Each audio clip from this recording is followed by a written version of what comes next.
इस कथा के लेखक हैं धीरज कुमार सालुंके।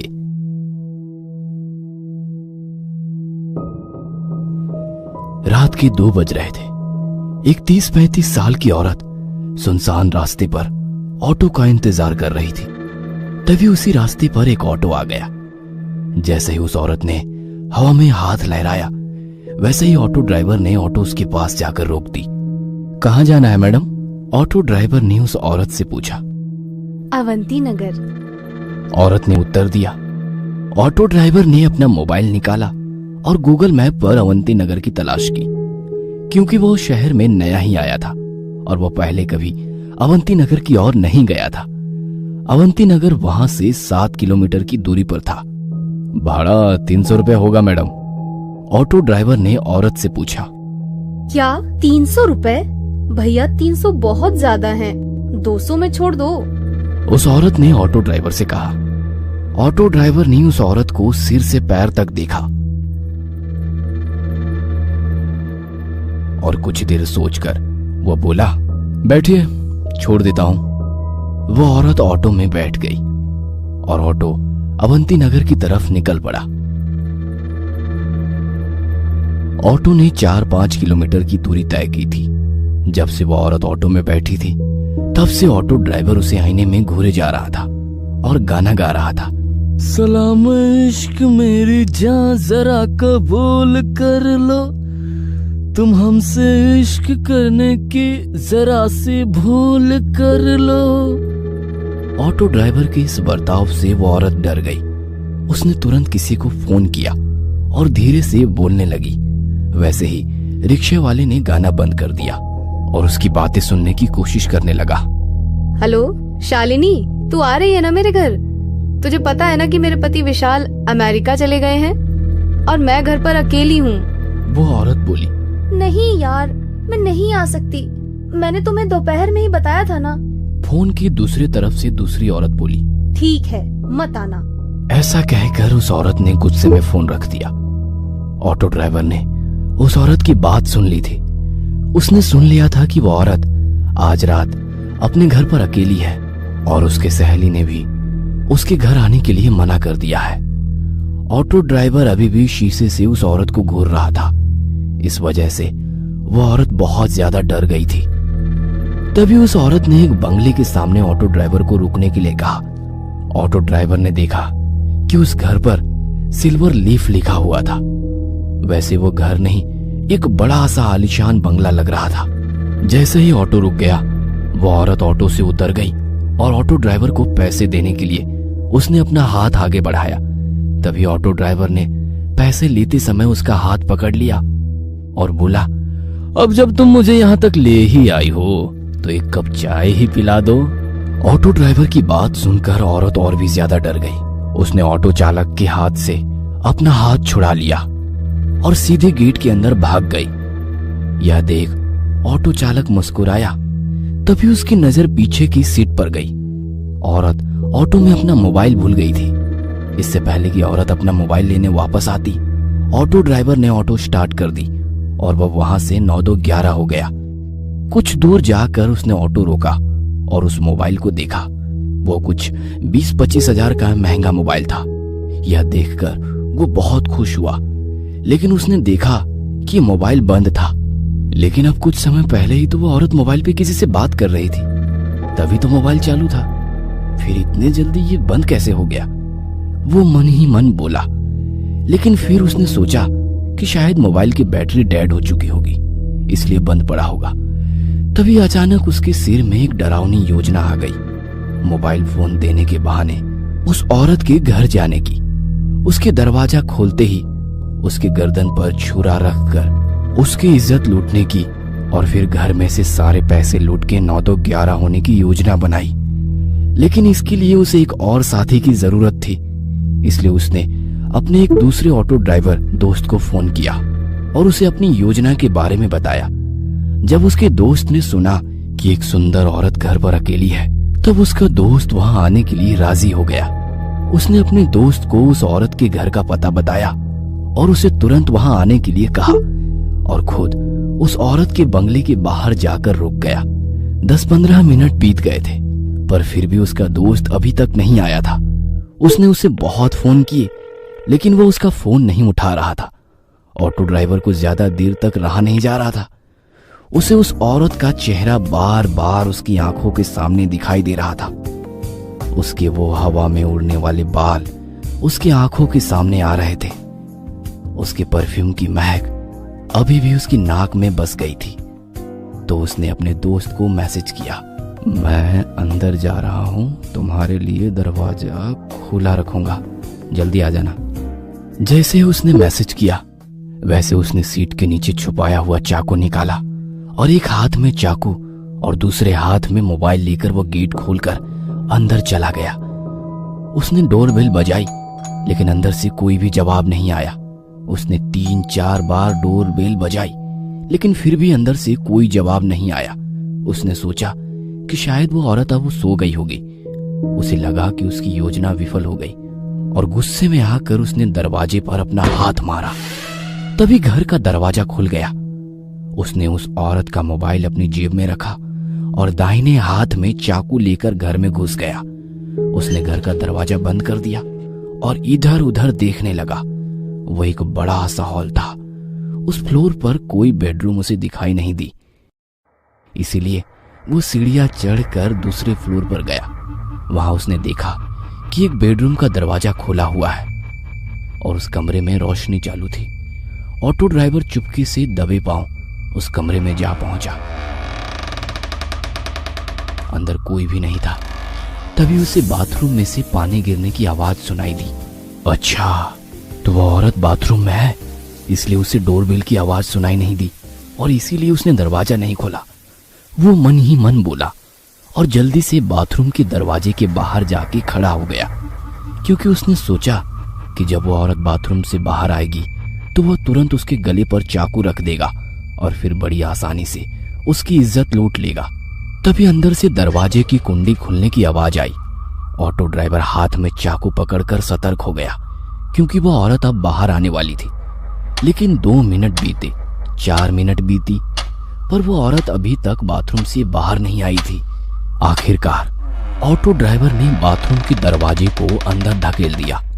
जैसे ही उसने दरवाजा अंदर धकेला वैसे ही उसकी नाक में सड़े हुए मांस की बदबू घुस गई। उसने अपने बाएं हाथ से अपनी नाक बंद कर ली और बाहर से बाथरूम में झांक कर देखा और सामने का नजारा देख उसके पैरों तले जमीन खिसक गई। डर के मारे वो थर थर कांपने लगा, क्योंकि बाथरूम के बाथ टब में 8-10 लाशों का एक ढेर था। वो डर की मारे पीछे हटने ही वाला था कि तभी उस औरत ने पीछे से आकर ऑटो ड्राइवर की कमर में लात मारी और वो बाथरूम में जा गिरा। ऑटो ड्राइवर बाथरूम में गिरते ही उस औरत ने झट से बाथरूम का दरवाजा बंद कर दिया।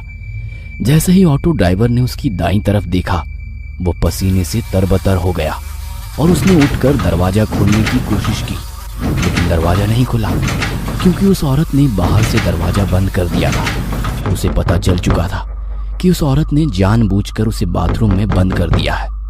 ऑटो ड्राइवर दरवाजा पीट पीट कर जोर जोर से चिल्लाने लगा, मैडम दरवाजा खोलो, मैडम मैं आपके पैर पकड़ता हूं, मुझे यहां से बाहर निकालो, मुझसे गलती हो गई मैडम, मुझे माफ कर दो मैडम।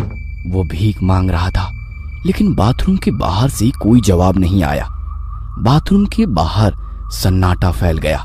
आखिरकार दरवाजा पीट पीट कर उसके हाथ दुखने लगे और उसने दरवाजा पीटना बंद कर दिया। उसने उसकी दाईं ओर देखा, वैसे ही उसे बाथ टब में लगा लाशों का ढेर दिखाई दिया।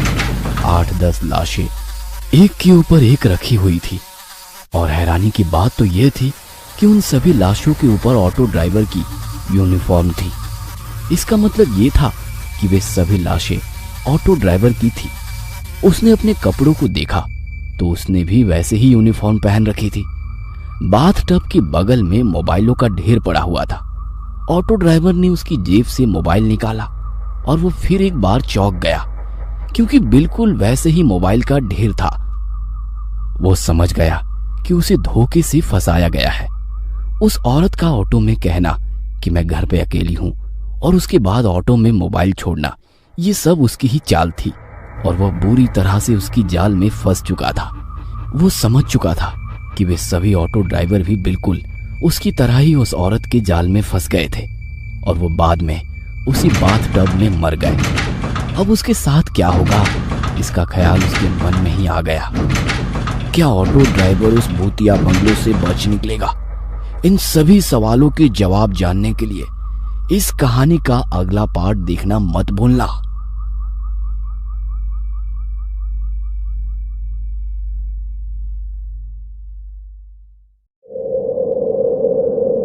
इस कथा के लेखक हैं Dheeraj Kumar Salunke. Auto driver bathroom में फंस गया था। वह डर के मारे पीछे हटने लगा। तभी उसके पैरों को कुछ लगा। जैसे उसने पीछे देखा, उसे एक झटका लगा। उसे लकड़ी की फर्नीचर के एक खोखले में एक और ऑटो ड्राइवर की लाश दिखाई दी, जिसकी आंखें बाहर निकल आई थी और मुंह में से जुबान बाहर लटक रही थी। उस लाश को देखकर ऐसा लग रहा था कि उस बेचारे की मौत बहुत ही दर्दनाक हुई होगी। वो काफी तड़प तड़प कर मर गया होगा। ऑटो ड्राइवर को उस लाश के हाथ के पास एक टॉयलेट क्लीनर की बोतल दिखाई दी। ऐसा लग रहा था कि उस ऑटो ड्राइवर ने वो टॉयलेट क्लीनर पीकर खुदकुशी की थी। वो जल्दी से उस लाश से दूर हो गया और दरवाजे के ठीक सामने बनी टॉयलेट सीट पर बैठ गया। तभी उसे याद आया कि उसके पास उसका मोबाइल है। उसने अपना मोबाइल अपनी जेब से निकाला और अपने दोस्त को फोन किया। जैसे ही उसने फोन उठाया, रिक्शा वाले ने रोना शुरू कर दिया। राजू, मुझे बचाओ राजू, ये औरत मुझे मार डालेगी। ऑटो ड्राइवर फोन पर बात ही कर रहा था कि इतने में उसके हाथ से किसी ने उसका फोन छीन लिया। ऑटो ड्राइवर ने उसकी मोबाइल छीनने वाले की ओर देखा और डर के मारे उसके रोंगटे खड़े हो गए। उसे अपनी आंखों पर यकीन नहीं हो रहा था, क्योंकि उसका मोबाइल लकड़ी टेबल के नीचे पड़ी हुई लाश ने छीन लिया था। उस लाश ने ऑटो ड्राइवर का मोबाइल छीना और उसे किसी रसगुल्ले की तरह निगल गया और फिर वापस आकर खोखली की जगह में जाकर अपने हाथ पांव फैलाकर मुंह से जुबान बाहर निकालकर लेट गया। ऑटो ड्राइवर आंखें फाड़ फाड़ कर उस लाश की तरफ देख रहा था। उसने बचपन में अपने पिता से सुना था कि एक मरा हुआ आदमी फिर कभी नहीं उठता, लेकिन आज उसे एहसास हुआ कि उसके पिता गलत थे। उसके मन में ख्याल आया, क्या इन्हीं जीवों को भूत कहते हैं? भूत तो वही होते हैं ना, जो मरकर भी उठते हैं, चलते हैं, रात को यहां वहां घूमते हैं। उस मुर्दे को उठते देखकर ऑटो ड्राइवर की आंखें सफेद पड़ चुकी थी।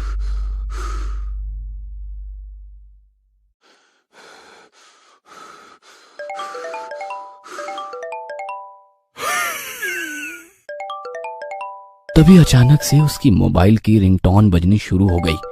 उसका मोबाइल उस मुर्दे के पेट में बज रहा था। ये पक्का राजू का ही फोन होगा। ऑटो ड्राइवर मन ही मन बोल पड़ा। उसे समझ नहीं आ रहा था कि अब करे तो क्या करे। वो बड़ी ही मुश्किल में पड़ चुका था, क्योंकि वो अब ना तो राजू को कॉल कर सकता था, ना राजू का कॉल रिसीव कर सकता था।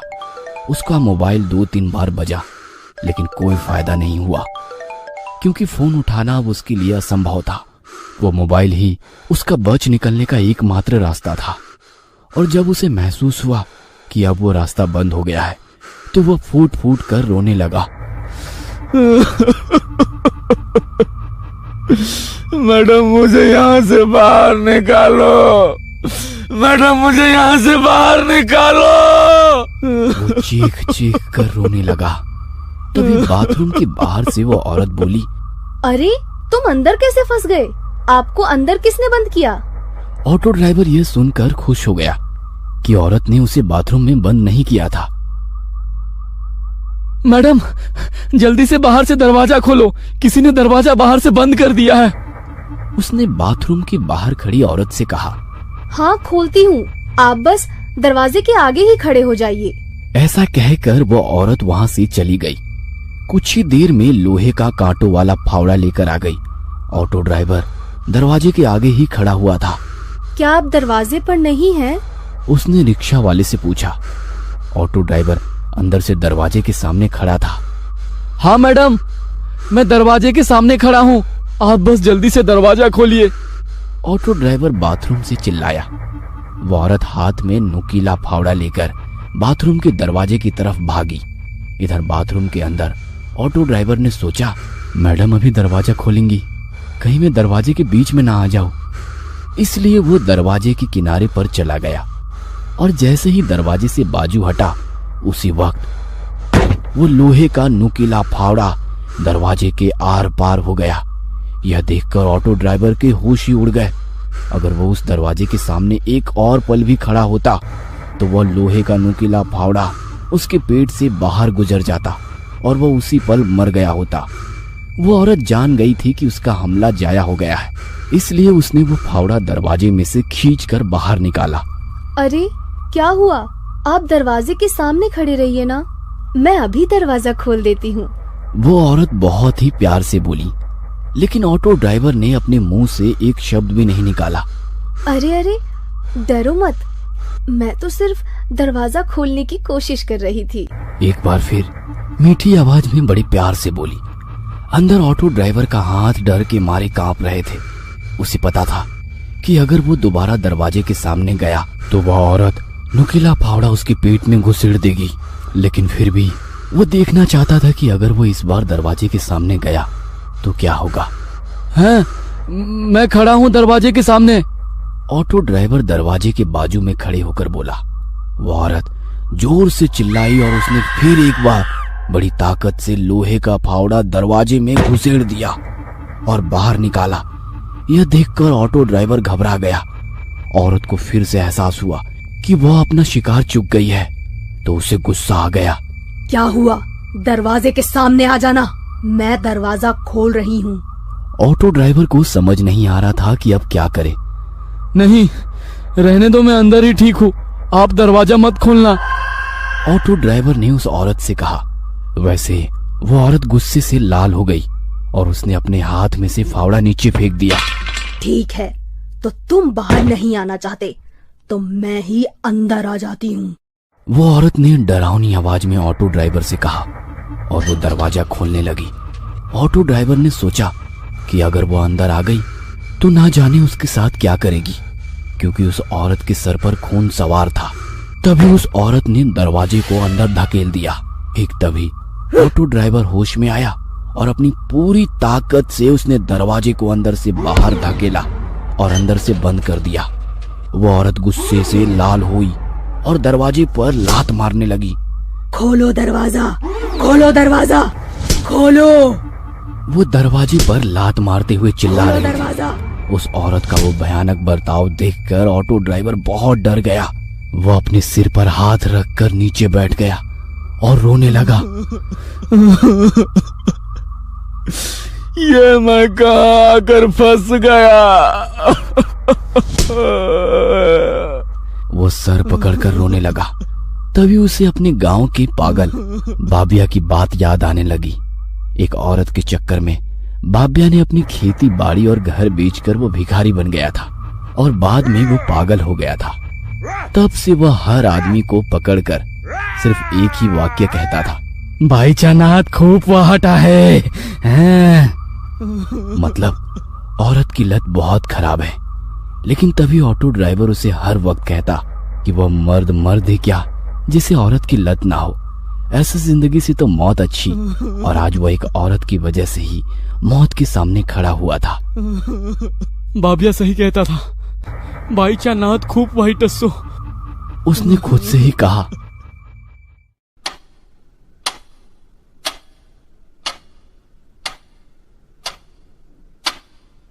वो टॉयलेट सीट पर अपना सिर रखकर सोच रहा था।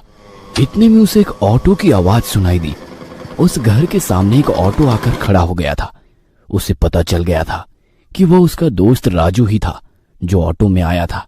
राजू, तू आ गया है। वो उठकर जोर जोर से राजू का नाम लेकर चिल्लाने लगा।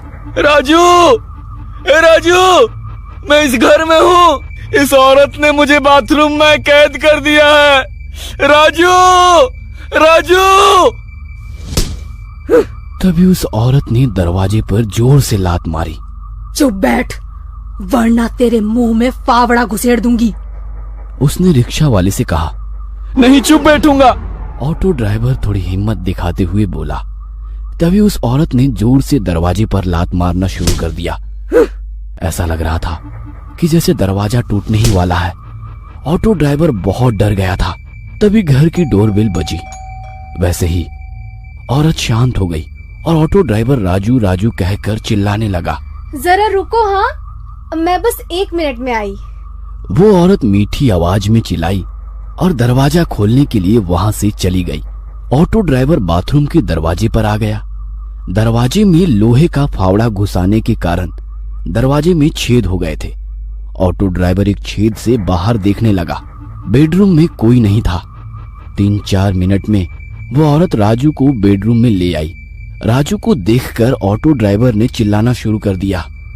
राजू बचाओ, इस औरत ने मुझे बाथरूम में बंद कर दिया है। राजू! राजू ने ऑटो ड्राइवर की आवाज सुन ली। वो दौड़ता हुआ बाथरूम के दरवाजे पर आया और बोला, रुको, मैं दरवाजा खोलता हूँ। उसने दरवाजा खोलने की कोशिश की, लेकिन वो खुल ही नहीं रहा था। इस औरत को मत छोड़ना राजू, इसने मुझे अंदर बंद कर दिया है। इसने मुझे मारने की कोशिश की है। खलास कर डालो इसको।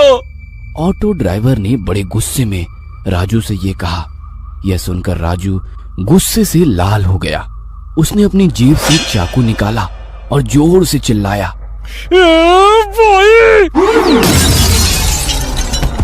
उसके सिर से खून निकलने लगा। फिर भी राजू उठने की कोशिश करने लगा। उस औरत ने पास में एक टेबल से एक शीशे का फलदान लिया और उसे फिर से राजू के सिर में जोर से पटक दिया और बोली, उप्स, तुम्हें तो लग गई। और एक डायन की तरह हंसने लगी। राजू फर्श पर खून से लथपथ था। वह दर्द से तड़प रहा था। उसके सर में टूटे हुए कांच के टुकड़े घुस गए थे। उसके सर में से सफेद फर्श पर खून बहने लगा था। यह देखकर ऑटो ड्राइवर का दिल दहल गया था। वह जोर जोर से रोने लगा और राजू का नाम लेने लगा। राजू, मेरे दोस्त। राजू ही उसके बच निकलने का आखिरी रास्ता था और वो रास्ता अब बंद हो चुका था। वो औरत राजू के बगल में बैठ गई और उसने राजू का सिर अपनी गोद में रख लिया और उसके सिर पर हाथ फेरते हुए वो लोरी गाने लगी। सो जा मेरे राजकुमार, तुम हो मेरा सारा संसार। जब से तुम मुझे मिले, मेरा जीवन हुआ खुशहाल। जीवन में मेरे रंग भरे तूने ही लाखों हजार। सो जा मेरे राजकुमार, सो जा मेरे राजकुमार। वो लोरी गा रही थी। इतने में अचानक राजू ने अपने पास पड़े चाकू को उठाकर उस औरत के सिर में घोंप दिया। वो औरत चिल्लाई और फर्श पर गिर गई। क्या वो औरत मर गई? क्या घायल राजू जिंदा बच पाएगा? और क्या ऑटो ड्राइवर उस भूतिया बंगलों से बच निकलेगा? इन सभी सवालों के जवाब जानने के लिए इस कहानी का अगला पार्ट देखना मत भूलना।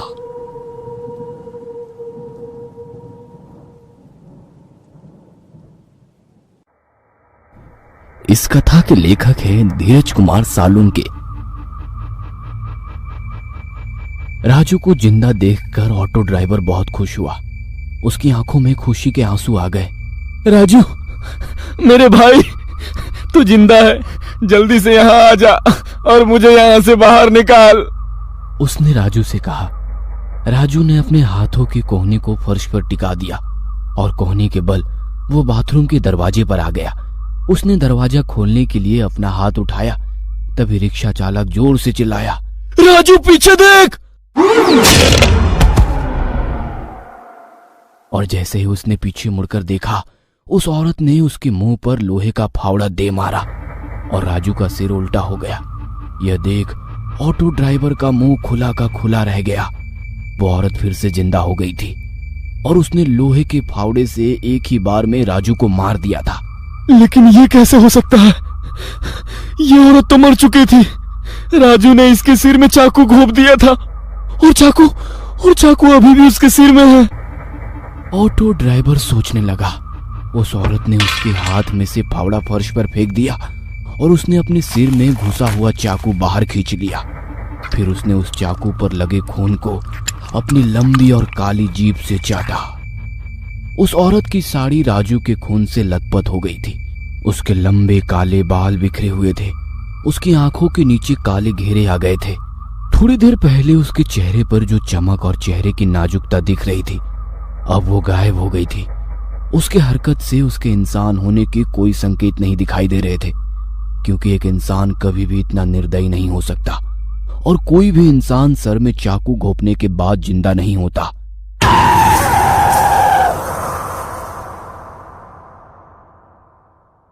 राजू की लाश खून से लथपथ जमीन पर पड़ी थी। उस औरत ने राजू की लाश उठाई। उसने राजू का सिर अपने कंधों पर रख लिया। तभी टेबल पर रखा हुआ म्यूजिक प्लेयर अचानक से चालू हो गया और गाना बजने लगा। और उसके बाद वो औरत राजू के लाश के साथ नाचने लगी। वो औरत राजू के लाश के साथ नाच रही थी। यह देख ऑटो ड्राइवर के होश उड़ गए। ऑटो ड्राइवर दरवाजे के पास से हट गया और उसने अपना सिर टॉयलेट सीट पर रख दिया और जोर जोर से रोने लगा, क्योंकि उसने अपना सबसे करीबी दोस्त गवाया था। अब मैं यहाँ से बाहर कैसे निकलूंगा?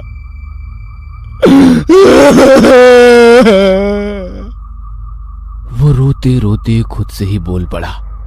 उसे पता चल गया था कि वो औरत या तो भूत या फिर चुड़ैल है और उस चुड़ैल का मकसद सिर्फ उसकी मौत है। उसने आंखें मूंद ली और भगवान का ध्यान करने लगा। कुछ देर बाद वो भगवान का ध्यान करते हुए सो गया, लेकिन कुछ ही समय में किसी ने उसे गाल पर जोर से थप्पड़ मार दिया। कौन है? कौन है? ऑटो ड्राइवर नींद से जागते हुए बोला। बाथरूम में चारों ओर देखा। उसके और उसके लाशों के सिवा बाथरूम में कोई नहीं था। उसने पीछे मुड़कर मेज के नीचे लाश को देखा। वह अभी भी अपने हाथों और पैरों को फैलाकर लेटी हुई थी और उसकी आंखें और मुंह खुले थे। ऑटो ड्राइवर की नजर उस लाश की जांघ पर गई। उसकी जांघ के नीचे एक काली कवर वाली डायरी थी। उसे लगा कि उसे कोई आभास हुआ होगा, इसलिए वह फिर से सो गया।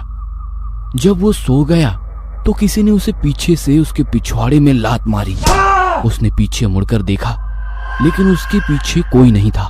वहां केवल मेज के खोखले में उसी ऑटो ड्राइवर की लाश पड़ी हुई थी, जो उसका मोबाइल निगल गया था। तभी उसके मन में एक सवाल आया, क्या इसी लाश ने तो मुझे लात नहीं मारी? वो मन ही मन बोल पड़ा। तभी उसकी नजर उस लाश की जांघों पर पड़ी और उसके रोंगटे खड़े हो गए, क्योंकि थोड़ी देर पहले जो डायरी उस लाश के जांघ के नीचे थी, वो अब उसकी जांघ से बाहर निकली थी। इसका मतलब ये था कि या तो वो डायरी खुद चलकर उस लाश की जांघ के बाहर निकली होगी या फिर वो लाश वहां से सड़क गई होगी। और डायरी तो खुद से चल नहीं सकती।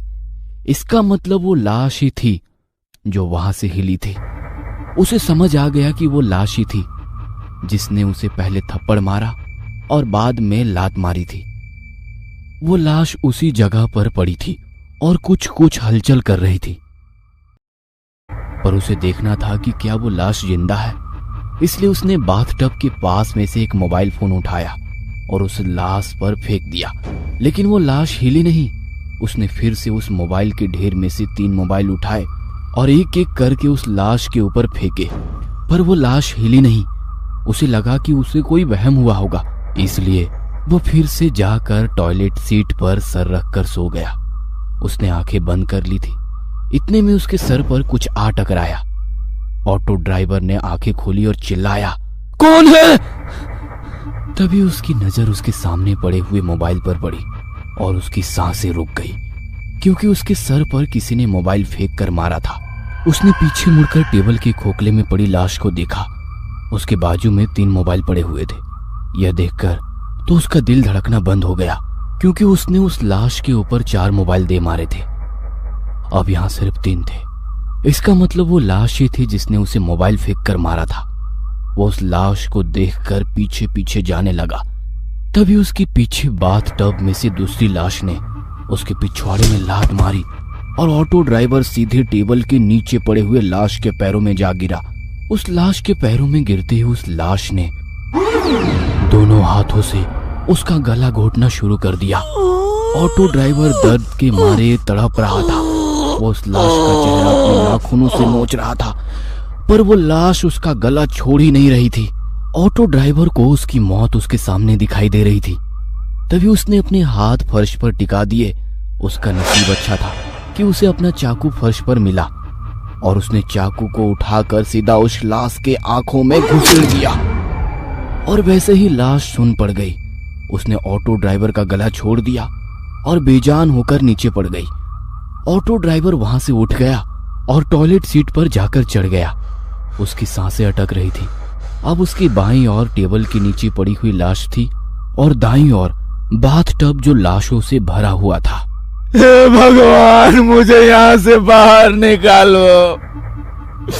मैं फिर कभी शराब नहीं पीऊंगा, गालियां नहीं दूंगा, हमेशा आपकी पूजा करूंगा, किसी भी औरत की तरफ नहीं देखूंगा।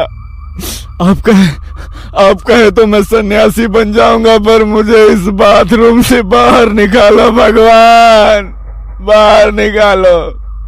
मैं आपसे विनती करता हूँ भगवान। ऑटो ड्राइवर ने भगवान से प्रार्थना की। तू कभी यहाँ से बाहर नहीं निकल पाएगा, ना जिंदा ना मुर्दा। उसके बाद वो जोर जोर से हंसने लगी। ऑटो ड्राइवर ने अपने कान बंद कर लिए और भगवान का नाम लेना शुरू कर दिया। हे राम, हे राम, हे राम, हे राम, हे राम, हे राम। पर भगवान का नाम लेते हुए उसके मन में एक ही सवाल आया, क्या भगवान उसके इस गलती के लिए माफ कर देंगे? क्योंकि उसने एक औरत की इज्जत लूटने की कोशिश की थी। उसके मन में ना जाने कौन सा ख्याल आया और उसने भगवान का नाम लेना बंद कर दिया। कुछ देर बाद सुबह हो गई थी और वो सोचने लगा, क्या मेरे इस गलती की सजा सिर्फ मौत है? क्या सच में मैं इस बाथरूम के बाहर कभी नहीं निकल पाऊंगा? क्या मैं कभी अपने बीवी बच्चों को नहीं देख पाऊंगा?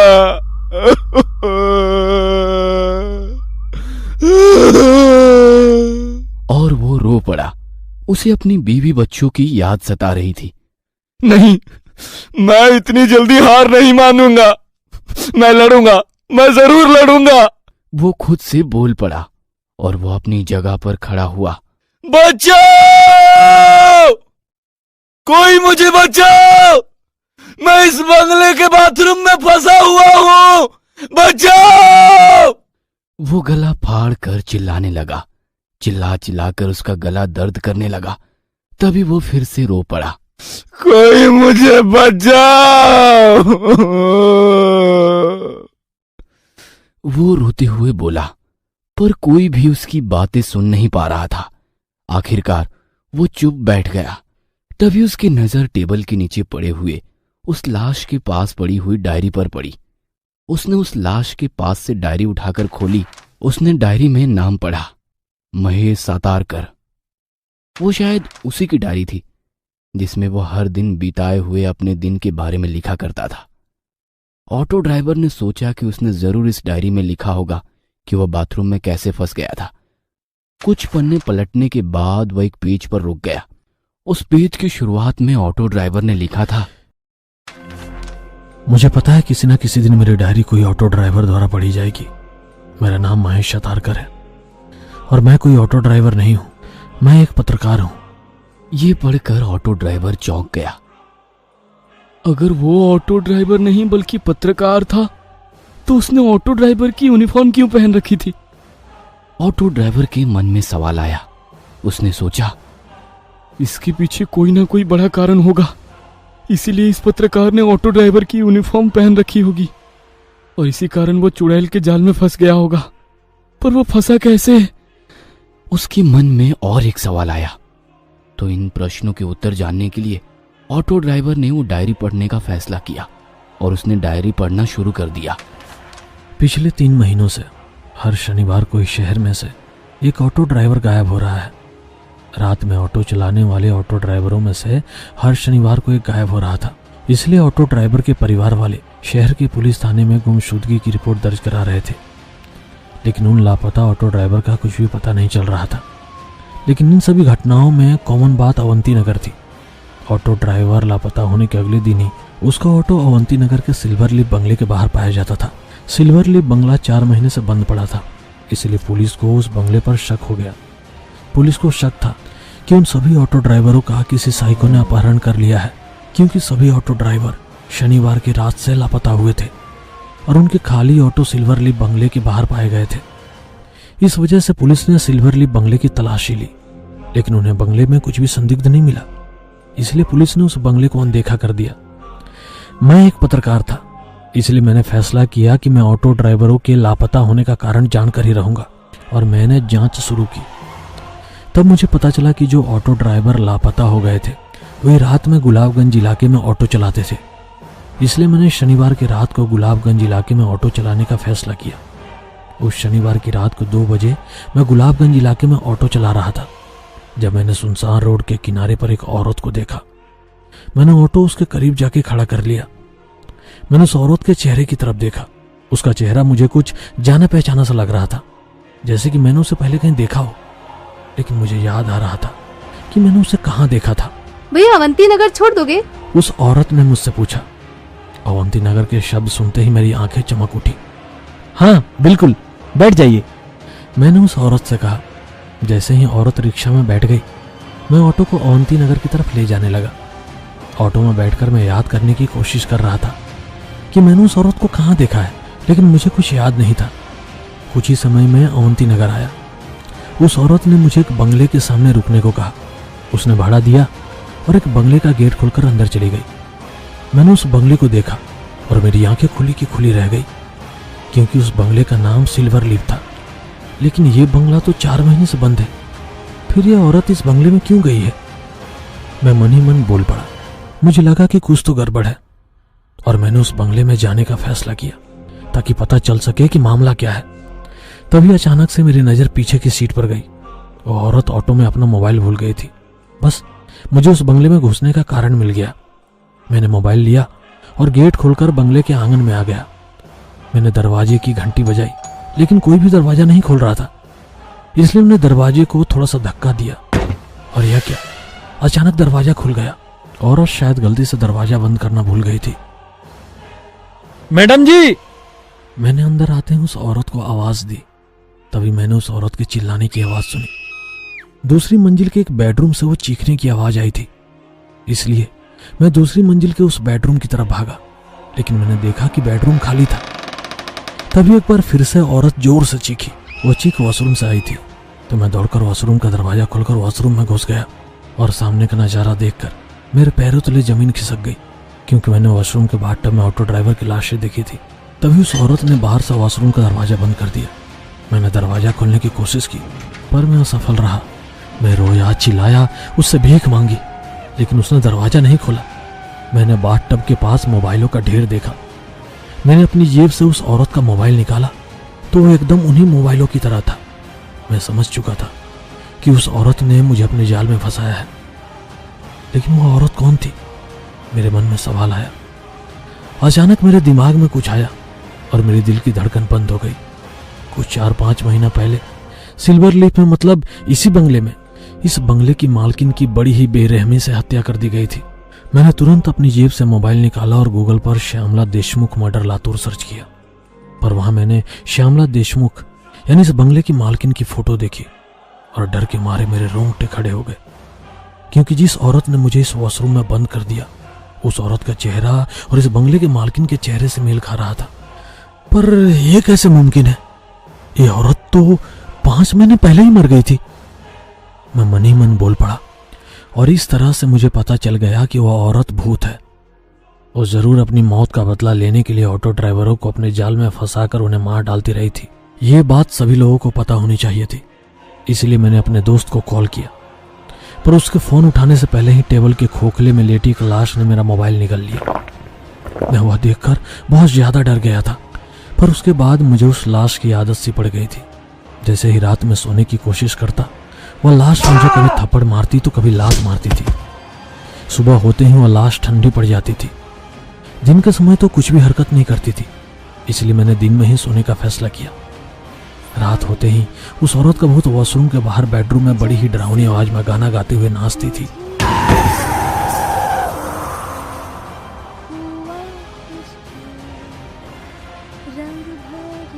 उसकी आवाज सुनकर मेरे कान दर्द करते थे। हर वक्त मेरी नजर वॉशरूम में पड़ी लाशों पर जाती थी।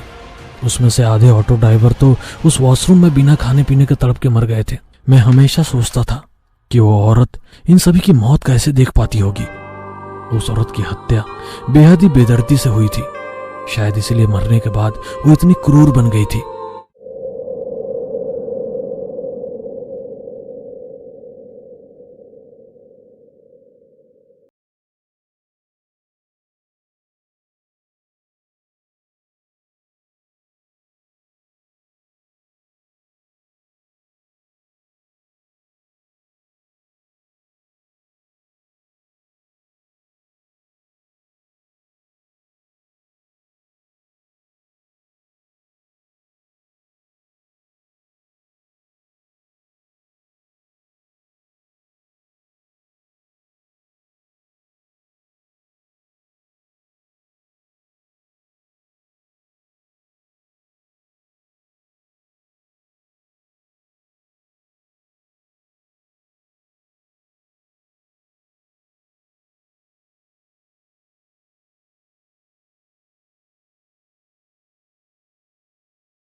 ऑटो ड्राइवर और उसके दोस्त ने मिलकर मिसेस देशमुख से जबरदस्ती की।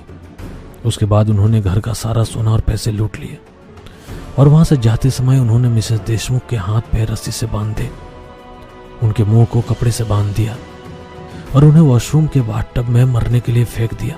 वहां से भागते समय ऑटो ड्राइवर के दोस्त ने बाहर से घर को ताला लगाया ताकि जब कोई उनके घर आए तो उन्हें ऐसा लगे कि मिसेस देशमुख घर पर नहीं है और वो कहीं बाहर चली गई है। सुबह जब उनकी नौकरानी घर का काम करने के लिए बंगले पर आई तो उसने देखा कि घर के दरवाजे पर ताला लगा हुआ है। उसने मिसेस देशमुख को कॉल किया लेकिन उनका फोन बंद था, इसीलिए वो वहां से चली गई। लगातार 6 दिनों तक काम वाली बाई बंगले के चक्कर काटती रही पर उसे घर का दरवाजा बंद ही दिखाई दिया। 7वें दिन जब मिसेस देशमुख के पति मनोज राव देशमुख विदेश से आए और उन्होंने अपने पास के चाबी से घर का ताला खोला, जब वो फ्रेश होने के लिए वॉशरूम गए तो उन्होंने उनकी पत्नी का शव बाथटब में पाया। मिसेस देशमुख की 6 दिनों तक भूख और प्यास से मौत हो गई थी। 7 दिनों के भीतर पुलिस ने 2 रिक्शा चालकों को पकड़ लिया। तब पूछताछ में उन्होंने पुलिस को बताया कि उस शनिवार की रात क्या हुआ था। मैं समझ गया कि मिस श्यामला देशमुख की रूह ऑटो चालकों को मारकर अपनी मौत का बदला ले रही थी, क्योंकि शायद उन्हें लग रहा है कि जो उनके साथ हुआ वो किसी और महिला के साथ ना हो, इसलिए वह समाज से ऐसे लोगों को मार रही थी जो औरत की तरफ बुरी नजर से देखते हैं और उनके साथ उल्टी सीधी हरकत करने की कोशिश करते हैं। मैं चिल्ला चिल्लाकर मिसेस श्यामला देशमुख की आत्मा को समझाने की कोशिश कर रहा था कि मैं कोई ऑटो ड्राइवर नहीं बल्कि मैं एक पत्रकार हूं और मैं किसी बुरी नीयत के साथ यहां नहीं आया था। लेकिन उस आत्मा को मेरी किसी भी बात से कोई फर्क ही नहीं पड़ रहा था। तू कभी यहाँ से बाहर नहीं निकल पाएगा, ना जिंदा ना मुर्दा। मुझे इस बाथरूम में बंद हुए 4 दिन बीत चुके हैं। भूख प्यास से मेरा शरीर कमजोर हो चुका है। अब तो जैसे मेरे जीने की इच्छा ही खत्म हो रही है। इस डायरी में अपना दर्द बांटकर थोड़ा अच्छा महसूस होता है। बस एक उम्मीद के साथ जी रहा हूं कि वह दरवाजा खुल जाए और मैं वहां से भाग जाऊं। मुझे मेरी बीवी बच्चों की बहुत याद आती है। मैंने लाख कोशिश की पर वह मजबूत दरवाजा नहीं खुला। प्यास से मेरा गला पूरी तरह सूख चुका है। मैं रो रहा हूं लेकिन मेरे आंसू तक खत्म हो चुके हैं। नल से लगातार काला पानी बह रहा है जिससे गंदी बदबू आ रही है। मैं मन ही मन सोच रहा हूं आखिर मेरी क्या गलती है, क्यों मैं इस मौत के भंवर में फंस गया हूं। तभी मेरे मन में ख्याल आया मिसेस श्यामला देशमुख भी ऐसे ही मौत के जाल में फंस गई थी। उनकी भी क्या गलती थी। आज 5 दिन हो चुके हैं। अब मैं भूख प्यास बर्दाश्त नहीं कर पा रहा हूं। मेरा दिल और दिमाग नकारात्मकता से भर चुका है। आज मैंने टॉयलेट क्लीनर पीकर आत्महत्या करने का फैसला कर लिया है। अगर कोई ये डायरी पढ़ रहा है तो मेरी उसे एक ही सलाह है, यहां से बचने का बस एक ही रास्ता है और वह है मौत। मुझे शायद पहले ही यह फैसला कर लेना चाहिए था। वो औरत एक बुरी आत्मा बन चुकी है और वो आपको इस बाथरूम से बाहर किसी भी हालत में जाने नहीं देगी, यदि आप निर्दोष हो तब भी नहीं।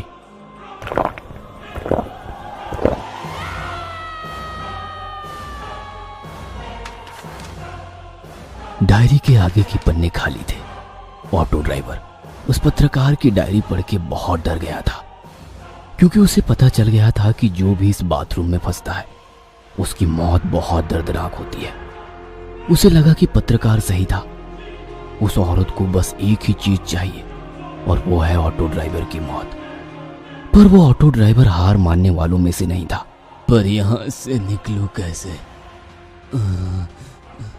वो ऐसा सोचने लगा। तभी अचानक उसे याद आया, पत्रकार ने डायरी में लिखा था कि हर शनिवार की रात एक ऑटो ड्राइवर इस बाथरूम में फंस जाता है। मैं भी शनिवार की रात को ही फंस गया था, यानी कि अब इस बाथरूम का दरवाजा अगले शनिवार की रात को कोई ऑटो ड्राइवर ही खोलेगा। जब कोई ऑटो ड्राइवर इस बाथरूम का दरवाजा खोलेगा तभी मुझे यहाँ से भागने का मौका मिलेगा। और अगर वो औरत ने मुझे रोका तो मैं वो ऑटो ड्राइवर मिलके उसका सामना करेंगे। मुझे कुछ भी करके इस आने वाले शनिवार तक यहाँ मुझे जिंदा रहना होगा, उसने अपने आप से कहा। और वो शनिवार की रात देखने लगा। ऑटो ड्राइवर को फंसे हुए अब 5 दिन हो चुके थे।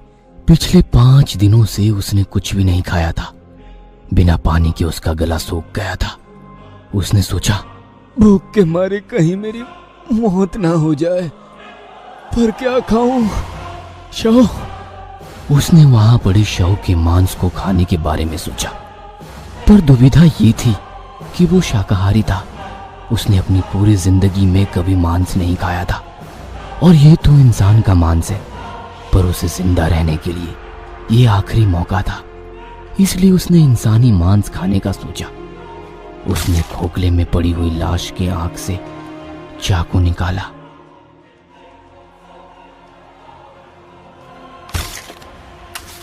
और बाथ टब में पड़े शव का मांस निकाला। उसने अपनी जेब से लाइटर निकाला और उस मांस को चाकू में लगाकर उस मांस को भूनकर खाने लगा। उसे 2-3 बार उल्टियां आई, पर उसे जिंदा रहने के लिए वो मांस खाना पड़ा।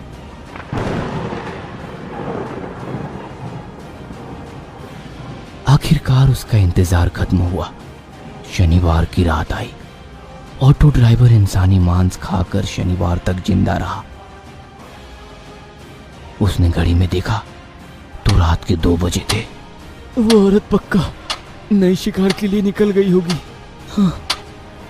उसने अंदाजा लगाया क्योंकि वो भी रात के 2 बजे के आसपास उससे मिला था। वो औरत गुलाबगंज रोड पर ऑटो की राह देख रही थी। तभी वहां एक ऑटो आई। ऑटो ड्राइवर ने पूछा, कहाँ जाना है मैडम? अवंती नगर। उस औरत ने कहा। अवंती नगर सुनते ही ऑटो ड्राइवर थोड़ा डर गया क्योंकि उसे पता था कि गायब हुए ऑटो ड्राइवर्स की ऑटो रिक्शा दूसरे दिन अवंती नगर के कोई सिल्वर लीफ बंगले के बाहर मिलते थे। उसने मन ही मन कुछ सोचा और कहा, नहीं मैडम, अवंती नगर मैं नहीं आऊंगा। उसने औरत से कहा, अरे मुझे पता है भैया कि आप क्यों मना कर रहे हो, पर क्या आपको मैं कोई अपराधी लग रही हूँ? मेरी स्कूटी बंद पड़ी है, रात के 2 बजे हैं और मुझे घर जाना है, काफी देर हो गई है और आज घर पे मैं अकेली हूँ। आप अगर घर नहीं छोड़ेंगे तो मैं घर कैसे जाऊंगी? वो औरत ऑटो ड्राइवर से बोली। ये सुनकर ऑटो ड्राइवर को उस औरत पर दया आ गई। इंसानियत के नाते उसने कहा, ठीक है मैडम, बैठिए। वो औरत ऑटो में बैठ गई और ऑटो अवंती नगर की ओर चल पड़ा। यहाँ बाथरूम में बैठकर ऑटो ड्राइवर उस औरत और दूसरे ड्राइवर की राह देख रहा था। तभी उसे बंगले के बाहर किसी ऑटो रुकने की आवाज आई और थोड़ी देर बाद उसे ऑटो जाने की आवाज आई। उसे पता था उस औरत ने ऑटो में मोबाइल छोड़ा होगा और ऑटो ड्राइवर उसे देने वापस यहाँ आएगा। थोड़ी देर बाद वही हुआ। उसी बंगले के बाहर ऑटो रुकने की आवाज आई। वो ऑटो ड्राइवर ईमानदार था, इसलिए वो मोबाइल देने वापस आया था। उसने बंगले की ओर देखा। उस पे लिखा था देशमुख विला। उसे लगा कि उसे सिल्वर लीफ बंगले से खतरा है, ना कि देशमुख विला से। इसलिए उसने बंगले के अंदर जाने का निर्णय लिया। उसने 2-3 बार डोरबेल बजाई पर अंदर से कोई आवाज नहीं आई। उसे लगा शायद वो औरत सो रही होगी। तभी किसी के चिल्लाने की आवाज आई, बचाओ, कोई तो बचाओ मुझे, मैं इस बाथरूम में फंस गया हूँ, बचाओ। बाथरूम से ऑटो ड्राइवर चिल्लाने लगा। बंगले के अंदर से आने वाली आवाज सुनकर नया ऑटो ड्राइवर सावधान हो गया और उसने दरवाजे पे हाथ मारा तो दरवाजा खुला था। उसे लगा कुछ तो गड़बड़ है, इसलिए वो अंदर की ओर चला गया। तभी उसे बाथरूम में फंसे ऑटो ड्राइवर की आवाज आने लगी, बचाओ, बचाओ, मैं ऊपर वाले कमरे के बाथरूम में फंस गया हूँ, बचाओ, बचाओ। नया ऑटो ड्राइवर दौड़ते हुए उस बाथरूम की ओर गया।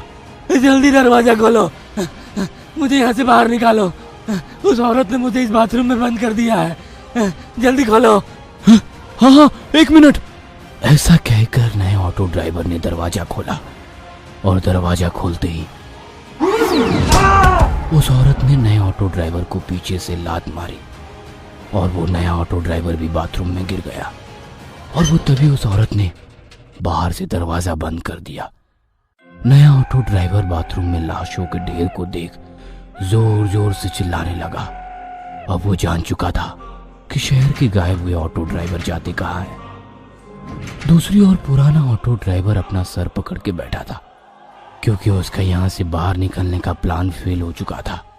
नया ऑटो ड्राइवर दरवाजे पे लात मारने लगा, दरवाजा खोलो वरना मैं तुम्हें छोड़ूंगा नहीं, तुम्हें जान से मार दूंगा।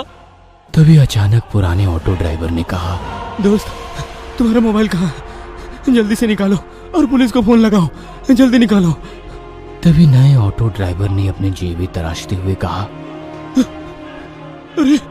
अरे मैं अपना मोबाइल फोन ऑटो में भूल गया।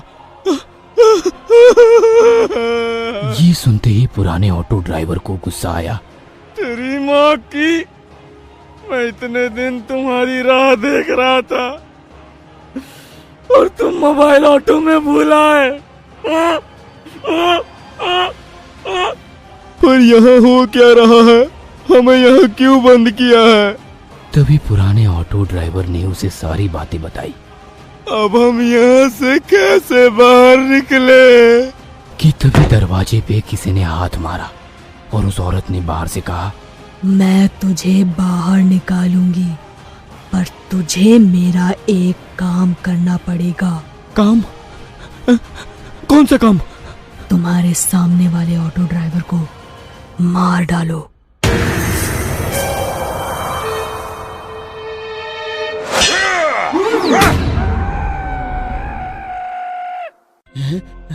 न तो मुझे मार सकता है न वो औरत, मैं अमर हूं। हाँ। मैं तुम्हें नहीं मारने वाला था।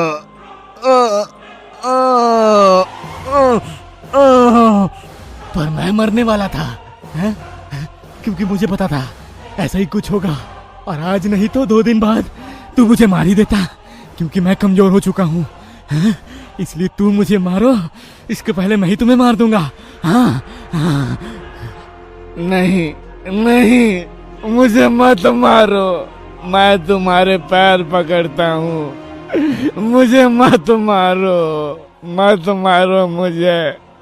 बाय बाय मेरे दोस्त, बाय बाय।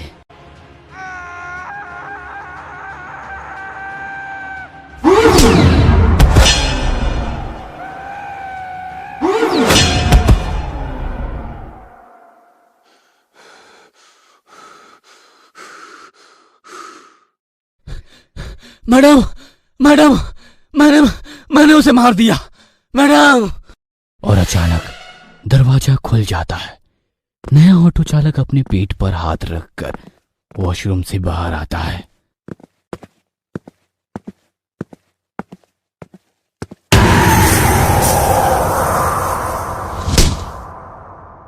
तुझे क्या लगा मैं तुझे छोड़ दूंगी?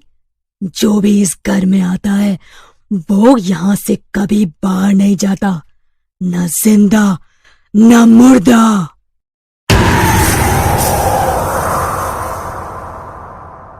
घर आजा सजन, तेरी राह तकूं मैं रात दिन, के कहीं न लागे मन तेरे बिन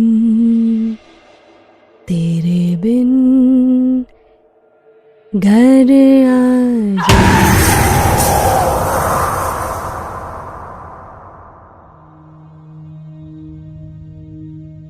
आजा सनम मधुर चांदनी में हम तुम मिले तो वीरान में आ जाएगी बहार, झूमेगा आसमान।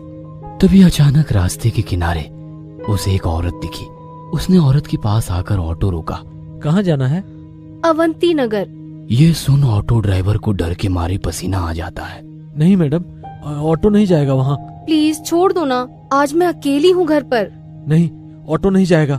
ऐसा कहते हुए ऑटो ड्राइवर वहाँ से चला जाता है। कुछ दूर जाने के बाद वो सोचता है, ये कैसे मुमकिन है?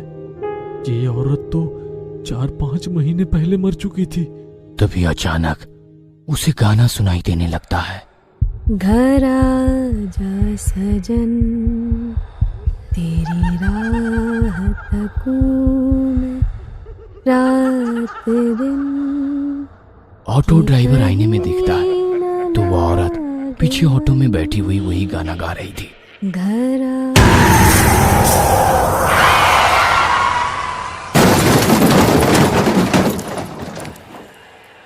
घर नहीं